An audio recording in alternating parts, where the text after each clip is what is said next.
Timbo Slice, thanks for a $5 super chat. Says, I bought into the Maple Wireless Mjolnir DJI goggle antennas.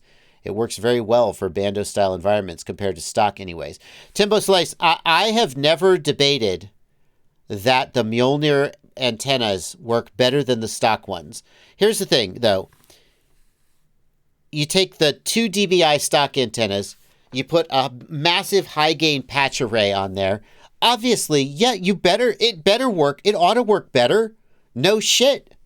Sorry, Timbo, I don't mean no shit like it sounds like I'm saying no shit, you're dumb. No, I don't mean it that way. I mean, like, yeah, of course it's going to work better.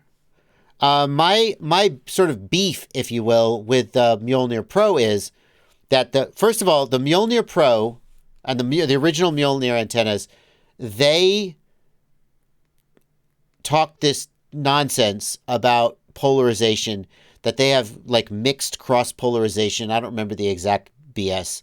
And I am not an RF engineer per se, but I do have a lot of experience working with antennas. I designed and built wireless Wi-Fi networks for a long time.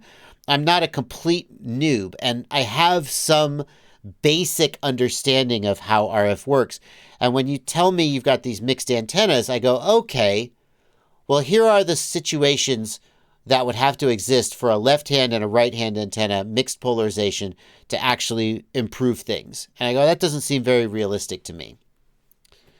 And then Wesley Vardy did a test on the Mjolnir antenna. He did a long-range test, and he compared it to the iFlight Crystal. And it got about the same range as the iFlight Crystal. If you want to know the exact numbers, go look at Wesley Vardy's test. But it didn't do significantly better than the iFlight Crystal. And the Maple Wireless guys said, oh, it was a bad test. This is not a direct quote, but this is the gist of what they said. They basically said Wesley's test was a bad test, and he didn't know what he was doing. I'm like, oh, okay. Now I just don't like you, personally.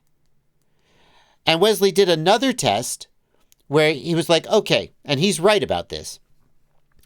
The place where mixing left and right-hand polarization would theoretically benefit would be in a high multipath environment. And so he took it to a parking garage. And he tested it in a parking garage, and it didn't do any better than the iFlight Crystal. So what's the takeaway for the Mjolnir Pro, or the Mjolnir? It costs, how much does it cost?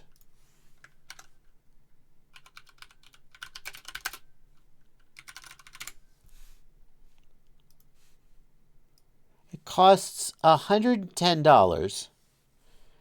Oh, and in order to, they say, in order to get the best performance out of it, you also have to replace all your antennas on your quads. So you're going to be buying another set of antennas for all your quads, too. You can't use the stock antennas because they don't have the right polarization for this woo-woo nonsense that I don't believe in. So for $110 versus the iFlight Crystal, $45. I think it's a little more with the Omnis. So the Mjolnir is twice as expensive as the iFlight Crystal.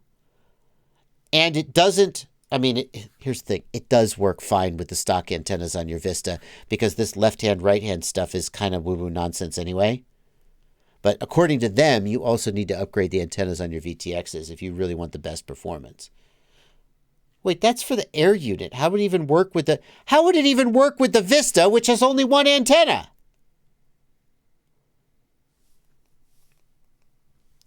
I didn't even think of that until this very moment. If you're flying the Vista, what do? So you've got this cross-polarized left-hand, right-hand array that's supposed to be helping you out. Anyway, blah, blah, blah, blah, blah. Long story short, it's twice as expensive as the iFlight Crystal, and in testing, doesn't perform any better. So, unless you can... now, Wesley Vardy is just one man, and he just did one test. But unless you can show me an actual structured test, and I don't mean like, check it out, guys, I took it to a bando and flew it, and it looks real good. I say that as someone who has been guilty of doing that kind of test in the past. I admit that. I am also guilty of that.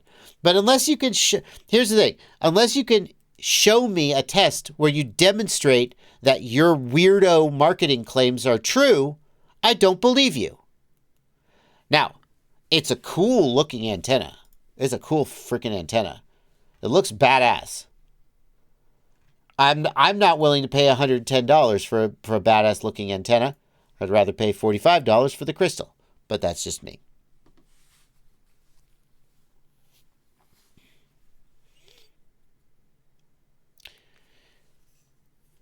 Anyway.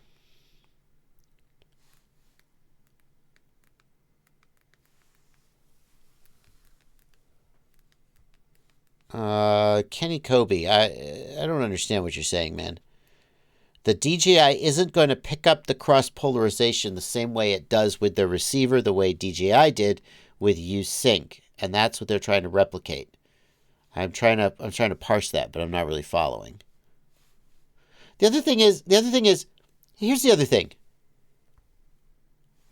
If DJI thought that the system would be improved by having 2 left and 2 right-hand polarized antennas, do you think DJI would have just given you 2 left and 2 right-hand polarized antennas? Here's the thing. I have worked with antenna systems that combined left and right polarization, or that combined vertical and horizontal polarization to get additional range, throughput, whatever you want to call it.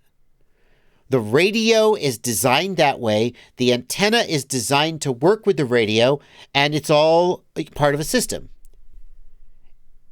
If a system is designed to be used with all the same polarization antennas, it's not really... It would take an extremely specific set of circumstances to make it better to then just use cross-polarized antennas. See what I mean? DJI designed the system to be used with all the same polarization. Nobody can tell me why it's better to have some left and some right. They can make up some marketing claims that don't actually seem to match the way reality works.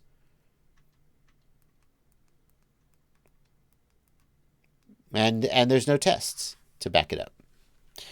All right. I have a set of these antennas. They sent me a set. They said, "Do you want to review it?" And I said, "Send it to Wesley Vardy and have him do a long range test. And if he demonstrates in your long range test that you beat just a regular patch antenna, then I will sing your praises."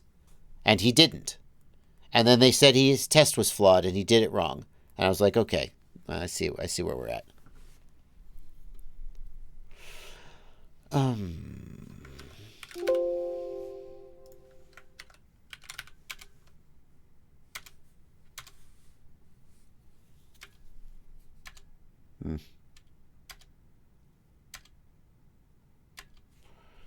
Alrighty.